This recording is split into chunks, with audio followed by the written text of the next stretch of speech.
decided to take a chance on my life, and I decided that I needed something big and something to change. I left a really bad situation, and I decided to start something new for myself, and I moved to Dallas. But it wasn't the right fit, and to anyone that lives in Dallas, I don't mean any offense. But I came to Austin, and I met the love of my life.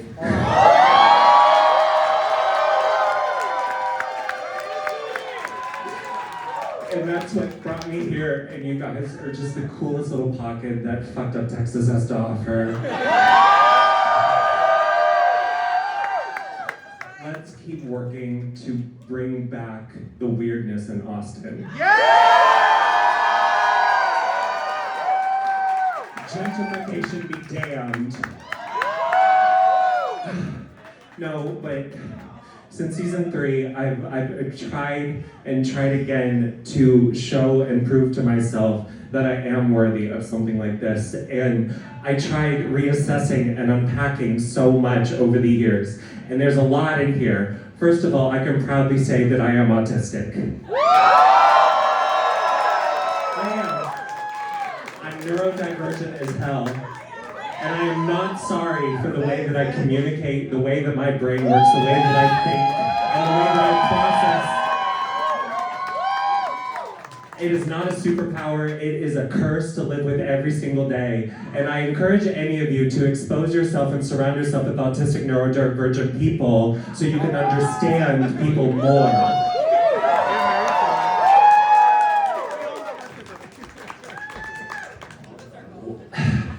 Titans 1 was a punch in the gut, but I knew when they called me this year.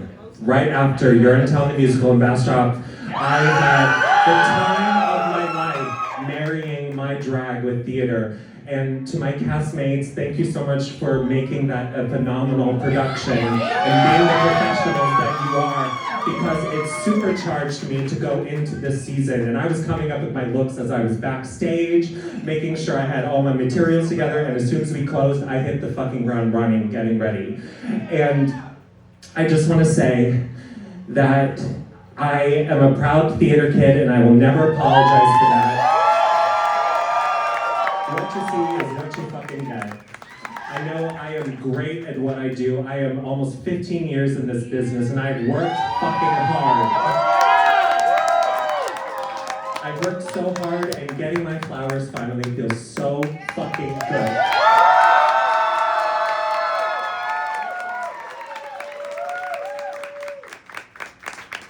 I want to say to my other competitors, this has been a really fucked up, crazy, amazing, beautiful, horrific season, and I wouldn't have wanted it any other way, honestly.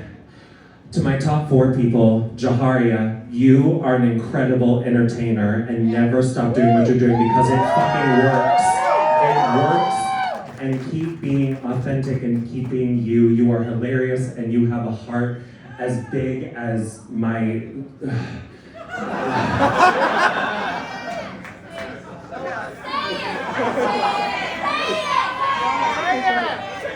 Talk. Anyways, she'll get it. It'll make sense later. To JK, regardless of tonight, take the time you need. No, and I'll say this because I was there. I filmed with them, and I know how hard they were on themselves when all that happened. And I want to extend that to everybody else in this room. When things don't go your way and things fuck up like that, don't focus on the things you cannot change. Instead of focus ahead and push yourself forward and address that at a time that you are ready to do so. Don't do that on anyone else's time. It is all about you at the end of the motherfucking day. And JK, you are such a beautiful, warm soul, and I am privileged to have competed with someone as determined as you, with the perseverance, your honesty, and your heart. I love you so much. To Abora,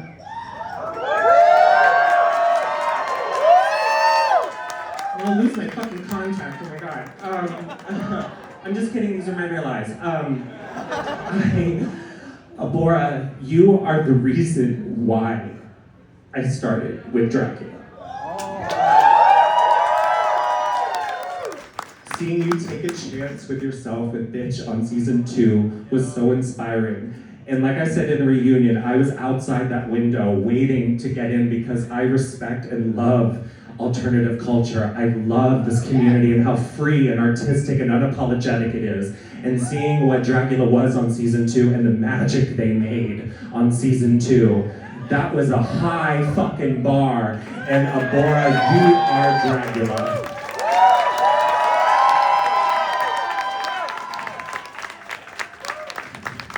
And you're one of the most you are the most creative person that I know in my life, honestly. You have set that bar so high for what your brain thinks of. You're an incredible artist, and you are also my rock at the end of the day.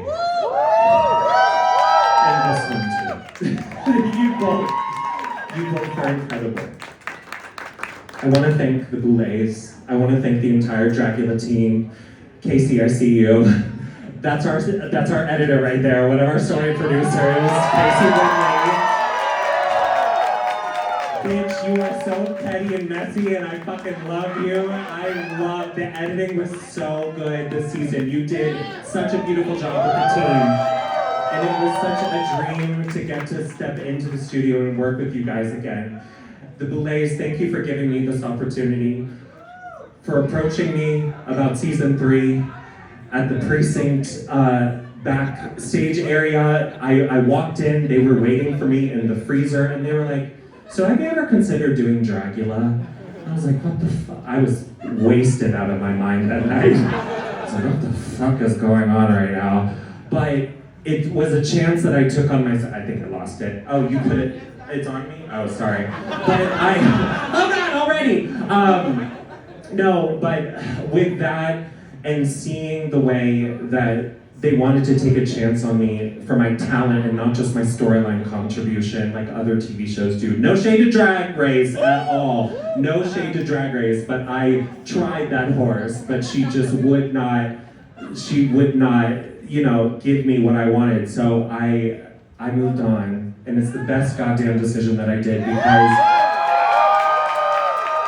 and we have to give it up for shows like Drag Race because they help pave the way for other shows to exist at the end of the fucking day, okay? I have no hate in my heart for Drag Race, but I will say the rejection from them gave me the courage in myself to take a chance and try something I've never done before, and that was season 3. And then in Titans 1, they called, they wanted to take another chance. And then this season, I was shocked. I was so shocked.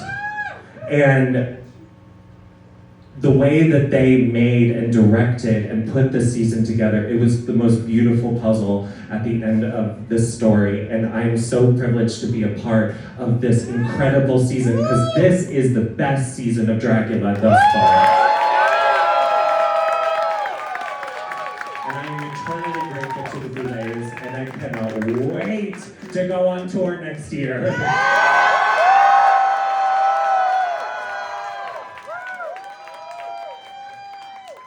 I will wrap this up by saying that I want to make a point to say that to those of you on the internet, you're no stranger to how the fans have been this season.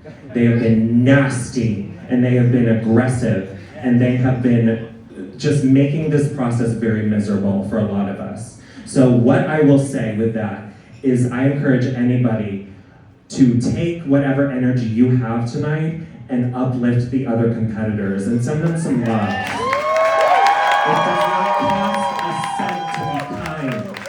And at the end of the day, I wish all those fans out there leaving those types of hate and messaging us and giving us death threats, I wish you a happier life because happy people do not do that at the end of the day. My condolences, and I wish you a happier life, and I hope things work out for you. But you can eat my ass.